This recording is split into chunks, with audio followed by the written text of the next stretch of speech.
আজ আবার একটা নতুন গল্পের সঙ্গে হাজির হলাম বন্ধুদের সামনে। সবাই আশা করি ভালো আছেন। গল্পটা শুরু করি। গল্পটা স্বামী স্ত্রীর গল্প। একটা দাম্পত্য জীবন মোটামুটি কাটছিল। কারণ কি বলুন তো, স্বামী ছিল খুব ভালো সজ্জন ব্যক্তি, কিন্তু তার স্ত্রী ছিল প্রচণ্ড রাগী। কথায় কথায় তার স্বামীকে উল্টোপাল্টা বলতো, রাগ দেখাতো। স্বামী এগুলো মেনে নিয়েও মোটামুটি সে ছিল।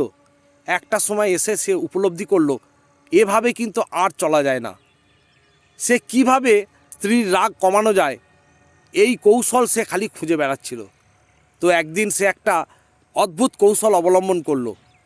এক ব্যাগ প্রেক, যে প্রেক আমরা দেয়ালে পুঁতি, সেই এক ব্যাগ প্রেক তার স্ত্রীর উদ্দেশ্যে দিয়ে বলল, তোমার যখন যখন রাগ হবে প্রত্যেকটা প্রেক তুমি দেওয়ালে পুঁতবে। রাগ যখন কমে যাবে দেয়াল থেকে প্রেকগুলোকে তুলে নেবে। এবার স্ত্রীর যখন যখন রাগ হয় তখন তখন সে একটা করে প্রেক পোঁতে, রাগ কমে গেলে আবার তুলে নেয়। একটা সময় এসে তার স্ত্রীও বুঝলো যে এইভাবে প্রেক পোঁতাটা খুব কঠিন কাজ, তার থেকে রাগ কমানোটা কিন্তু আমার অনেক সহজ। সে আস্তে আস্তে রাগ কমাতে আরম্ভ করলো। স্বামী কিন্তু প্রত্যেক দিন বাড়ি ফিরে এসে দেখে কটা প্রেক পোঁতা হয়েছে, কটা প্রেক তোলা হয়েছে।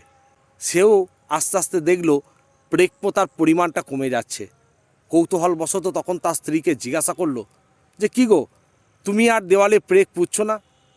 বলো, না গো, আমি বুঝতে পেরেছি রাগ করাটা আমার পক্ষে শোভা মানায় না। তোমাকে প্রতিদিন আমি ঝগড়াঝাটি করি, ঝামেলা করি, এগুলো আমারও খুব খারাপ লাগে। তাই আমি আর রাগ করছি না, প্রেক পোঁতাও বন্ধ করে দিয়েছি। তখন স্বামী হাসলো, হেসে তার স্ত্রীকে বলল যে, তুমি রাগ কমিয়ে দিয়েছো, আমাকে অনেক কথা বলেছো, আমি ভুলে গেছি, কিন্তু রাগের মাথায় প্রেকগুলো পুঁতে যে গর্তের সৃষ্টি হয়েছে সেটা কিন্তু কখনো মুছে যাবে না।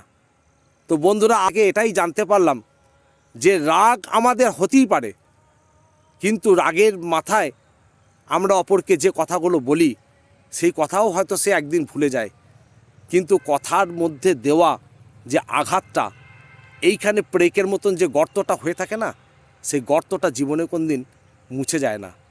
তো বন্ধুদের উদ্দেশ্যে আমার একটাই বার্তা, রাগ আপনাদের হতে পারে, কিন্তু যখন রাগের মাথায় কাউকে কিছু বলবেন একটু সংযত হয়ে বলবেন, কারণ কথাটা সে ভুলে গেলেও দাগটা কিন্তু এই বুকে, মানে ওই প্রেকের গর্তটা বুকে থেকে যাবে।